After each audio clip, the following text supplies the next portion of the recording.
नाही, वेगळं काहीच कारण नाही. मग झालं तर. जिथे इच्छा असते ना तिथे मार्ग मिळतो. म्हणजे बघ ना, तुला असं वाटतं की नाही मला माहित नाही, पण मला आवडतं तुझ्याशी बोलायला, तुला भेटायला, तुझ्याशी गप्पा मारायला. मला वाटतं की तू जवळ असावंस कायम.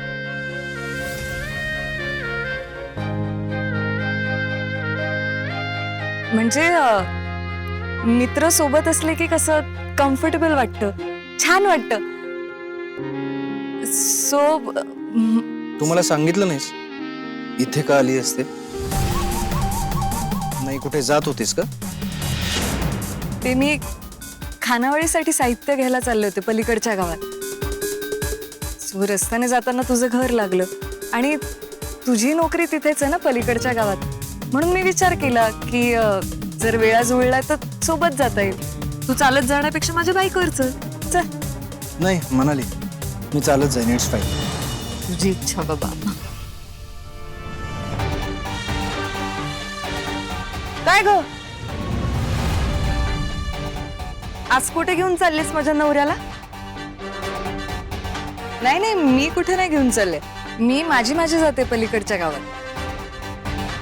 आणि तो त्याचा जाणार आहे. तेच म्हणलं. नावाचा आकडा लागला तुम्हाला, पण प्रत्येक वेळी तो लागेल तसं नाही ना. मला तरी वाटतं ना आपली जोडीच बरोबर होती. मामा काय बोलतो? मला सांग, मानेवर सुरी ठेवलेली असल्यावर कोणाची मदत घेणार ना. म्हणून तर बलरामची मदत घ्यावी लागली मला. आणि हेही मान्य कर का आतापर्यंत तू जेवढे डाव खेळलास ते सगळे तोट्यात गेले. बलरामच्या आणि माझ्या एका डावामुळेच आपण फायद्यात आलोय. पूर्वी आपलं काय ठरलं होतं?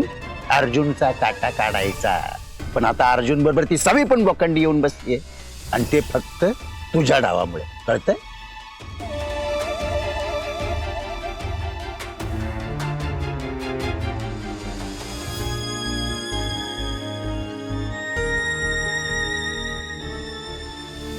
आणि तुझ्यासारख्या पोर्टर चोराला काय घाबरायचं? तुझा अख्खा सातबारा चाळून काढलाय मी. मला जे हवं ना ते तुझ्याकडे आधी नाही मिळवलं, म्हणजे जमलं नाही, पण आता ते मी जमवलं.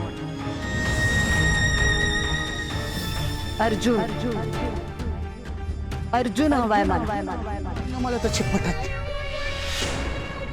अरे मग येथे आलो की मग खूप गिल्टी वाटायला लागतं. असं का म्हणताय दादा?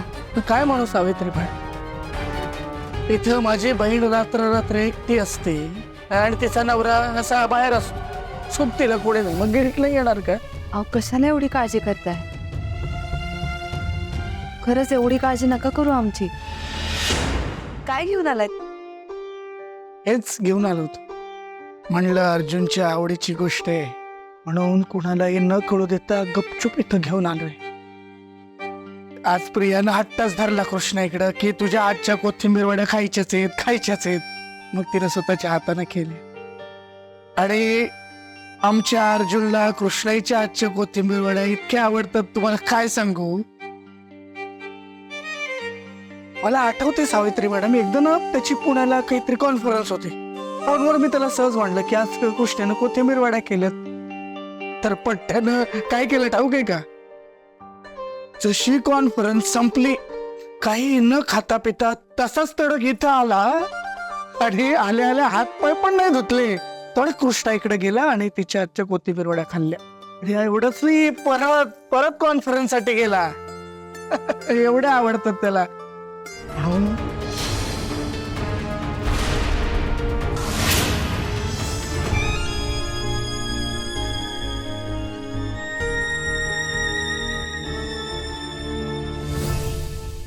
सावे सावे अगं काय काय चाललंय काय तुमचं?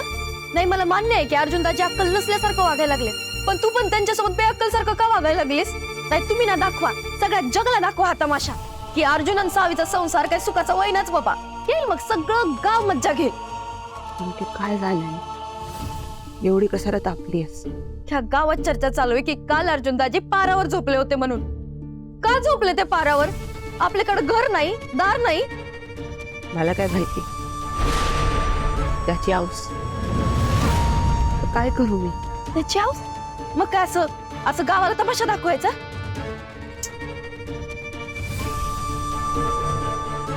अगं तुला कालच सांगितलंय ना ग, त्या पोरी सोबत राहून दाजींचं आधीच नाव बाद व्हायला लागलंय गावात. त्यात तुम्ही असा तमाशा दाखवायला लागला तो वेगळाच. कसं कळत नाही सहावे, तू जर असंच वागत गेलीस तर अर्जुन दाजी लांब होतील तुझ्यापासून. तसंही आत्ता कुठं जवळ आहे माझ्या. आत्ता काय प्रेम होतो चाललंय का त्याचं? म्हणून मी काय म्हणलं की अर्जुन साहेबांना घेऊन जाऊ, मध्यस्थी करू, म्हणजे काहीतरी मधला मार्ग निघायचा. आता आम्ही निघालोच होतो एवढ्यात हे बलराम शेठ आडव्या आहे. आता आम्ही निघालोच होतो एवढ्यात हे बलराम शेठ आडव्या आहे. शेवटी तुम्ही कवटेकरांचं माणूस हा? लग्नाचा सगळा खर्च स्वतः बलराम शेठ कवटेकर करणार. अर्जुन साहेब, अहो खरं सांगायचं झालं तर ते काय माझ्या पोरीचं लग्न लावायला नव्हते आले हो. हे माझ्यावर उपकार करून त्यांची मतं विकत घ्यायला आले होते. आता मला सांगा, तुमच्याबरोबर प्रामाणिकपणे एवढे वर्ष घालवले ना मी, आणि आता मी बेईमानी करू कशासाठी? माझ्या पोरीच्या लग्नासाठी. एक वेळ माझ्या पोरीचं लग्न लांबलं तरी हरकत नाही, पण हा असला पैसा मी नाही घेणार. अहो त्या कारखान्याला त्या चोरांची नाही, तुमच्यासारख्या इमानदार आणि कर्तृत्ववान माणसाची गरज आहे. आणि आम्ही आहे ना तुमच्या संग. तुम्ही इथवर आलाय ना, आता नाही म्हणू नका. चला माझ्याबरोबर, चला. येतो मालकीनबाई, येतो. सांगा सांगा बलराम शेठ, हे कोणामुळे झालं आणि कसं झालं आम्हासनी बी कळू द्या. हे जे काय सगळं घडलेलं आहे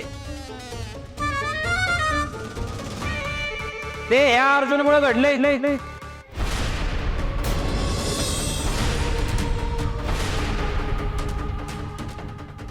बलराम, तू काय बोलतोयस? प्रश्न आहे, बस खाली बस बस बस.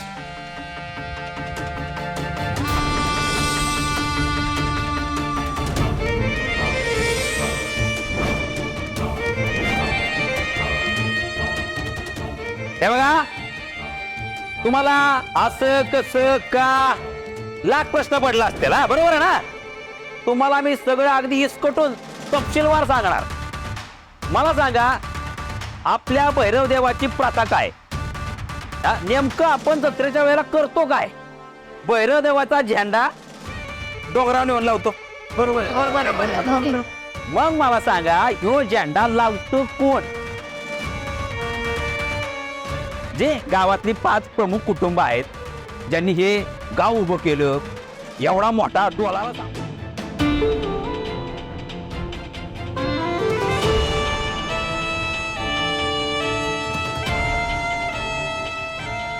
I love you too Arjun. तू जेवढं करतोस त्याच्यापेक्षा एक जास्त.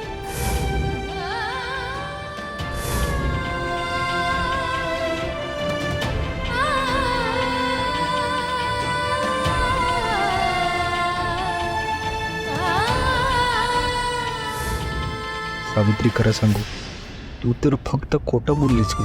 मी तर अख्खाच्या अख्खा खोटं आहे.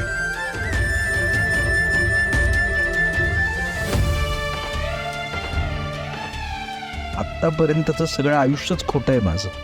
मी काय बोलणार तुला? सावित्री, मी चाललोय. खूप दूर चाललो तुझ्यापासून. फक्त तुझ्यापासून नाही, सगळ्यांपासून.